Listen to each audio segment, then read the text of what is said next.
Hi! Kayo ba ay working parents na palagi na lang nagtatrabaho at kulang ang panahon para sa pamilya at mga anak? Ako pala ay si Jeddah, originally from the Philippines, and now living here in Bonneville, Alberta, Canada.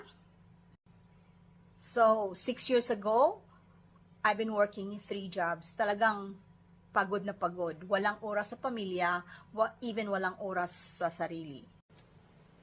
I came to Canada as landed immigrant. Anong dumating ako dito, akala ko ang buhay dito sa Canada ay easy. Hindi pala, kailangan mong kumayod. Of course, hindi pwedeng nakarely lang ako sa asawa ko nang dahil may papadalhan ako ng pera doon sa Pinas. Siyempre yung magulang ko, yung mga kapatid ko na tinutulungan ko, yung mga anak na makapag-aral. So, hindi easy ang life. At hindi dahil puti ang asawa ko ay magre-rely na lang ako sa kanya. No.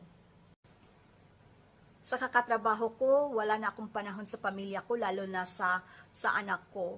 Nung sa edad niya ay kailangan talaga niya ng atensyon at of course follow-up. So marami akong milestones na nami-missed. Milestone niya na hindi ko talaga naatinan sa school and extracurricular activities. Nung wala na talaga akong panahon, sabi ng asawa ko, you have to give time to your daughter. You have to quit some of your jobs and kailangan mong bigyan ng atensyon yung anak mo.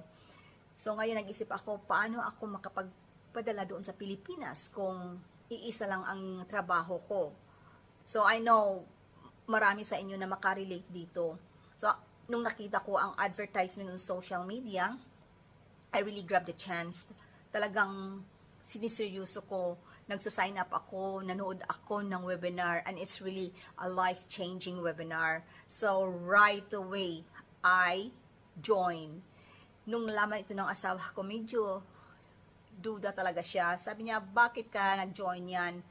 Nung nakita niya na I start earning, and it's a good earnings.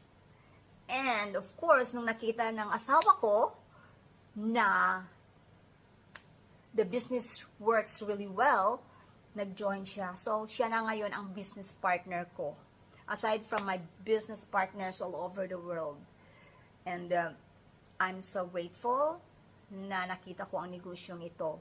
Nang dahil marami akong natutulungan sa pamilya ko sa Pilipinas, and especially sa sarili ko, nang dahil hindi na ako magtatrabaho ng 3 job. Isa na lang as a part-time healthcare aide, and of course we are doing online business as our side hustle. And by the way, ang asawa ko pala ay maestro, pero gusto din niya ng negosyong ito nang dahil ayaw daw niya mag-bug ng people to sell the products. So, if you're interested, just hit me a message. And thank you for watching.